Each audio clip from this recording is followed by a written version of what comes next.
Welcome बच्चों। BA part second year paper second तर्कशास्त्र।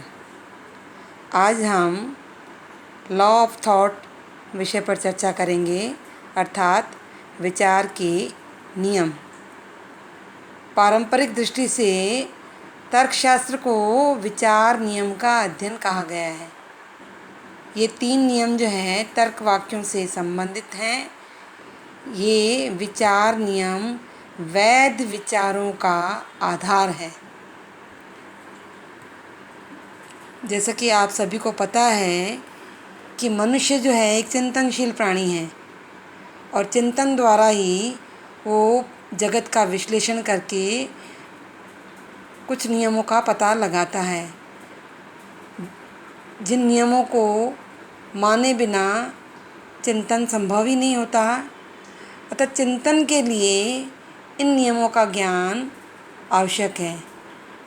और ये जो नियम हैं, विचार के नियम, यही तर्कशास्त्र की आधारभूत मान्यताएं हैं और इनको सिद्ध करने की हमें ज़रूरत ही नहीं है। इन्हें जे.एस. मिल ने सार्वभौमिक मान्यताएं भी कहा है और जी. मूर ने तो इनको अनुमान की स्वयं सिद्धियां कहा है।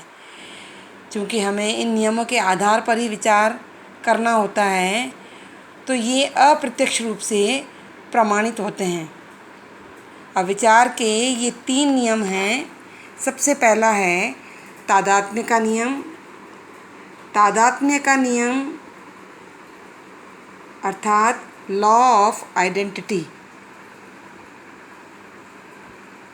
तादात्म्य के नियम के अनुसार यदि कोई तर्क वाक्य सत्य है तो सत्य है, और यदि कोई तर्क वाक्य असत्य है तो वो असत्य ही होगा।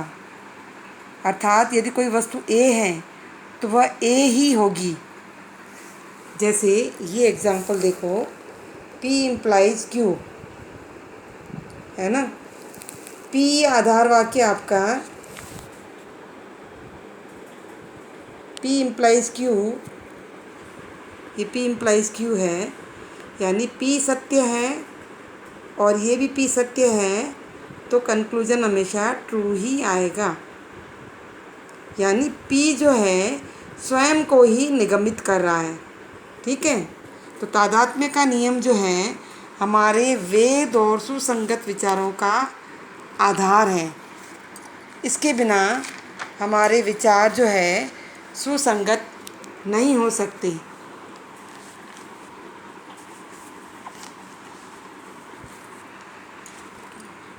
निगमन की जब हम प्रक्रिया करते हैं, यानी जब किसी कंक्लूजन तक हम पहुंचते हैं, तो जिन प्रदत्तों से हम प्रारंभ करते हैं उनको अंत तक हमें अपरिवर्तित रहना चाहिए। प्रत्येक युक्ति में प्रत्येक पद का एक अर्थ में प्रयोग किया जाना चाहिए। अगर भिन्न अर्थ में हम प्रयोग करने लगेंगे तो हमारा विचार जो है वो अशुद्ध हो जाएगा। किसी भी बात पर विचार यदि किया ही जाना है तो ये हमें मानकर चलना चाहिए कि वह वस्तु, पद अथवा गुण विचार के दौरान स्थिर रहते हैं। ठीक है। अब तर्कशास्त्र में तादात्म्य के नियम का क्या महत्व है ना। तो तादात्म्य के नियम का यह अर्थ कदापि नहीं है कि किसी भी पदार्थ में कोई परिवर्तन होता ही नहीं है, किंतु इस परिवर्तन में भी एक रूपता रहती है, जिसके कारण वस्तु में तादात्म्य या निरंतरता बनी रहती है। जब हम किसी वस्तु पर विचार करते हैं तो विचार जगत में विचारों के दौरान वह वस्तु हमेशा अपरिवर्तित रहती है, क्योंकि यदि ऐसा ना हो तो उस पर हम विचार ही नहीं कर पाएंगे। भले ही वास्तविक जगत में प्रत्येक वस्तु निरंतर परिवर्तनशील हो, लेकिन तादात्म्य का नियम लागू किए बिना हम किसी भी वस्तु के विषय में विचार नहीं कर सकते हैं। हम किसी वस्तु पर विचार कर रहे हैं और विचार जगत में वो वस्तु तो अपरिवर्तित रहेगी, तभी तो हम विचार करेंगे, चाहे वो वास्तविक जगत में वो वस्तु परिवर्तित हो रही हो। समझ में आया। क्योंकि तादात्म्य का नियम जो है मानेंगे और ये समझ लें कि परिवर्तन होते हुए भी हर वस्तु में उसका स्वभाव और प्रकृति अपरिवर्तित रहती है।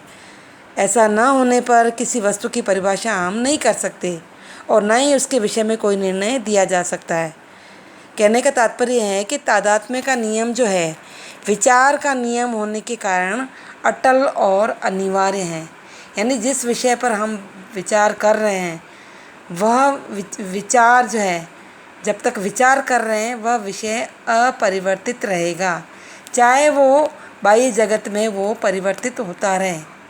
अगर ऐसा नहीं हो तो हम विचार ही नहीं कर पाएंगे किसी विषय पर। तो तादात्म्य का नियम यही कहता है। ठीक है।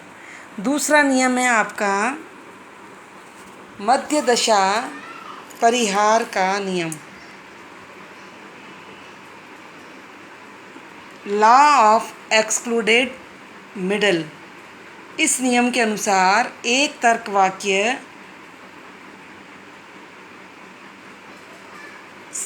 या तो सत्य होगा या असत्य होगा।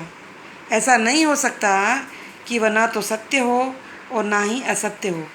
जैसे यदि कोई वस्तु श्वेत है तो वह अवश्य ही अश्वेत नहीं होगी। यदि कोई वस्तु ए है